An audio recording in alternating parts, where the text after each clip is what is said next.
دێمە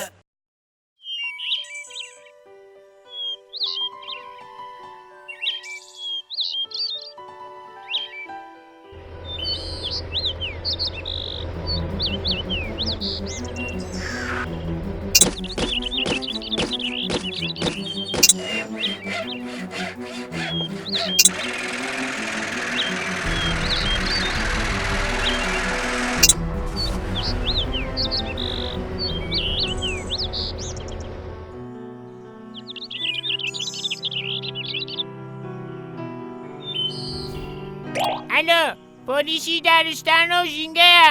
بەڵێ من پارێزەری ژینگۆم دەمەوێت هەواڵی پێشیلکاریەکی یاسای ژینگە و دارستانۆت پێ بدەم. جەنگۆ بۆچی کەوتووی تێگیانی ڕوبەرە سەوزایەکان و درەختەکانت بڕیوە؟ باڵندەکان بێماڵ کردووە بەچکەکانت کوشتونە؟ جەنابی دادوەر ئیشم بە درەختەکان بوو ئەو باڵندانش خۆر دەمرن با تۆزە زووتر بمرن چ قازانجێکان بۆ ئێمە هەیە. بەڕێز جەنگۆ تۆ دەزانی کە درەختستان و ئاژەڵ و باڵندەکان مافی تاکە کەسی نین و موڵکی گشتی کەس بۆی نییە خاوەنداریان بکات بە بە ئارەزووی خۆی بیانبڕی بیان کوژی. ئەمن لەو قسانە تێناگەم ئەوەندەی دەزانم زەوی بە هەموو بوونیەوە هیمنەوە هەر کات پێم خۆش بێت دەتوانم بیبڕم و لە ناوی برم.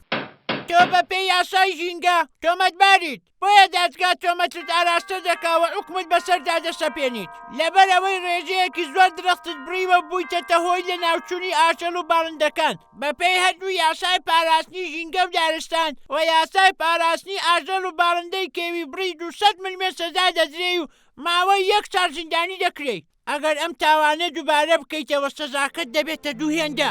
هەو نیشتمانیان ڕەگەزە ژینگەیەکانی ئاو و هەوا و خاک ئاژەڵ و باڵندەکان و هەموو سروشت کە ژینگەی ئەمە پێکدەهێنن موڵکی گشتین تاکە کەسێک بە تەنیا ناتوانێت بە ناوی خاوەنداریەتیەوە دەستدرێژی و پێشیلکاری تێدا بکات چونکە ئێمە یاسای تایبەتی ژینگە و پاراستنی ژینگەمان هەیە بۆ هەر پێشیلکاریەک بە پێی یاسا کەسی سەرپێچکار توونترین سزا دەدرێت. زەوی بەتەنها ماڵی ئێمە نییە بۆیە ڕێزی خۆتان و ڕێزی ژینگەش بگرن پابەندی یاسا و ڕێنمایی ژینگەیەکان بن.